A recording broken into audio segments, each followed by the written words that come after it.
Good afternoon and welcome to Think Safety First. I am your host, Jacob Adolphus, and with me today is Mr. Zebulon McLean, our fire chief here in the Virgin Islands. And today we're looking at fire safety at our home and our children. Mr. McLean, how are you today? I am well, thank you. Okay, Thank you for having me. you're most welcome. Give us some information or some tips of how we can make our home as much as possible fire safe and our children understand the safety, not the safety, but the reason for practicing fire safety. Well, as is the case with most things, you have to start with a plan. Right. Every business should have a plan to deal with fire. Mm-hmm. Every school should Okay. have a plan to protect their children. And even your own home should have some kind of plan. The children should know if there's a fire, which door to run out through, where to go, and Okay. especially where we're all going to meet up. You should have some kind of assembly point. And each child should know where that assembly point is. If the child doesn't show up, then you know you're going to have to go and look for that child. Right. Secondly, when it comes to different fire safety measures, a lot of us know what we're supposed to do, and many of us even preach it. But in the home itself, we actually don't have it. We know the importance of smoke detectors. We know the importance of having an extinguisher on hand. Right. We know the importance of having an escape route, a plan, even a fire escape or an escape ladder. But how many of us actually have it? Oh, I believe none of us. Right. If- Very if- few if- of us. Yes. So it's good to talk the talk, but we have to walk the walk as well. And then when these children get fire safety information, whether from this broadcast or from the school, and they come home all enthusiastic about it, some of us parents like say, well, don't worry about that, man, we'll be all right. But that shouldn't be so. No. And the way a child will learn is for you to actually have these things in place. If you don't put them in place, then they're going to forget all Right, about that. And they right. could very well end up getting hurt in the long run. So quickly, question. You spoke about having a plan Yes. and in regards to having an escape route Yes. and an assembly point. Yes. Now, is there a special place in your yard that you would assemble or is it dependent on the fire? Well, it depends on the layout of where you live. What you want is you want the spot to be ideally far away from the house. Okay. That way that if no matter where the smoke goes, you wouldn't be affected by the smoke. You want to be safe. You want to be able to see all around you. You want it not to be in an area where you have heavy vehicular traffic. Okay. You don't want it in any place where it's too steep or it is uneven that you might actually come out and then end up slipping and falling. Right. So the assembly point has to be as safe as possible, a reasonable distance away from the house where everyone can come and gather. Okay. So the reason for the question is that if, for instance, at my home, I said that my assembly point is the east corner of the parking lot, which is the furthest distance from my home. But when the fire starts, the wind blows in the east direction where I'm at, even though it's the furthest point. Right. Would that still be a safe point? What you ideally want to do is to have one set assembly point. But like I mentioned before, you want it to be a reasonable distance away. Okay. So let's say this area is your home. You would want to be able to assemble maybe about not a quarter mile, but almost a quarter mile away in a straight line. Okay. So that way you're far enough away. You can see all around you. You can see the fire, and you're not in the line of fire or in the line of smoke, I would say. Okay. All right. Now, in regard to the smoke detectors, is there a special place in your home to place the detectors, or you just put it in the kitchen? Well, what ideally you would like to do is to have one detector on the ceiling of each room, Okay. because you never can tell which room you might have a fire beginning from.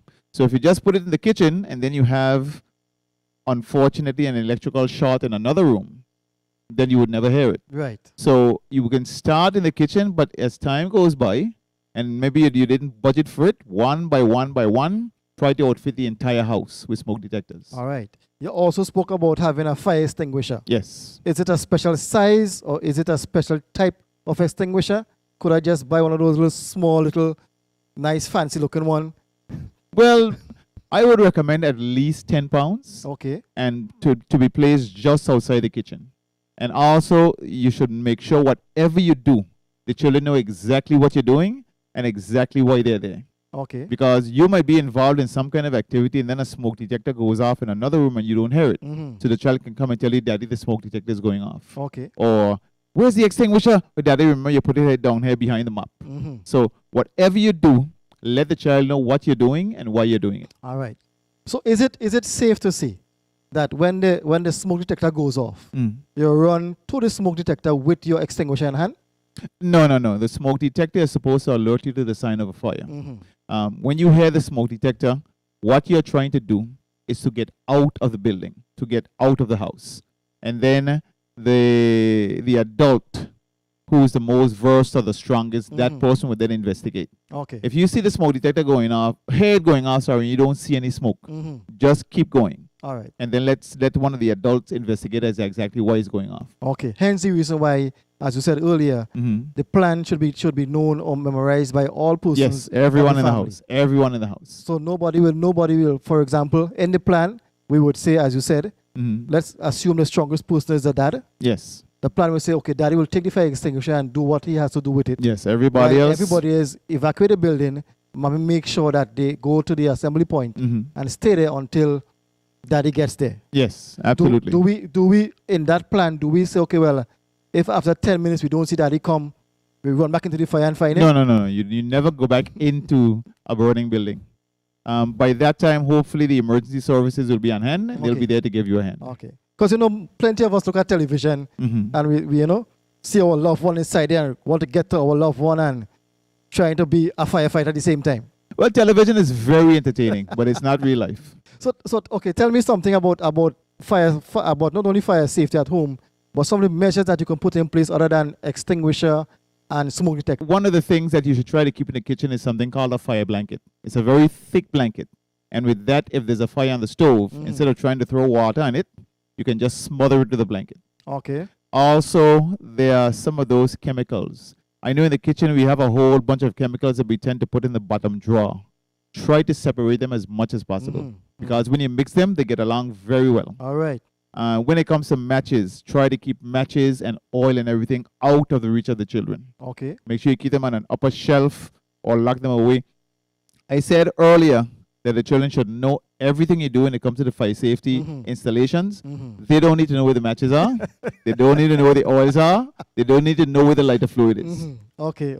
What about I saw recently that there's a lot of these which I'm glad that you're here so I could get some information about it.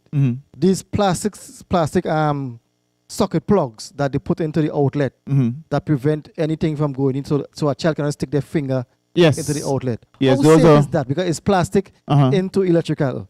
Well, those are child safety caps. Plastic doesn't conduct electricity. Okay. And that prevents the children from sticking metal forks and spoons into the outlets. Okay. So along with telling them, don't go near the outlet, you put that as an extra guard to make sure they don't electrocute themselves or start a fire. All right. So in the event we don't have a fire extinguisher in our home, we don't have a smoke detector in our home, and a fire starts, an electrical fire starts, then what should we do? You should get out as quickly as possible, call 911, try to get the emergency services there, and do not for any reason go back into the building. Okay. If you left your purse, with your money, with your phone, whatever you left, leave it in there. Because you got away once, you might not get away twice. Okay. So then what about if when I am evacuating my home with my family members, I pass the breaker box on my out? Should I take off all the breakers or should I just keep going? You have to make sure everyone is out. If you are running with a child and you stop, the child may stop as well. And then when the smoke starts, the building, look around, you might not find the child. Okay. So the first and the most important priority is to get out. All right. So you heard it first right here from our chief fire officer. Get out the house. Yes. If there's a fire, get out the building. Okay. What about smoke? Well, if there's fire or smoke, you get out the building. Because smoke, where there's smoke, there is fire. All right. All right. So is there any other thing that you would like to share with us just before we close off this segment in regards to fire safety at our home and our children? What you have to do is you have to insist that the people on your job, the upper brass, the executive committees at your school, and the landlords have some kind of fire safety measures or some kind of plan in place. Okay. You can't just be there without anything to think about. You have to have some kind of route, some kind of map, some kind of space that you can run to. You have to make sure that before you're running, you know where you're running to. Some of the configuration of the apartment buildings can be a little complicated, but you're still going to have to maneuver your way out and find a safe place to go. Okay. So as you said, some of the apartment buildings is kind of difficult to maneuver your way. We know most of our apartment buildings here, they have is this one entrance and exit. Is the same way in, the same way out. How is there any way that the rentals can purchase a rope ladder or some sort of emergency device that they can tie to the back porch or the front porch, wherever it may be? Yes, to help them get out. They do have those to sale. They do have those rope ladders to sale, and that should be no problem. They're light and they're easy to operate. Just throw it over and then you go down the ladder. Okay. All right. Thank you very much, Mr. McLean, for being with us here today and sharing a wealth of information on fire safety and at our homes and for our children. Thank you very much once again. Yes, thanks for having me. I appreciate it. And I want to say, you heard it first right here on Think Safety First. So until we see next time, think safety first.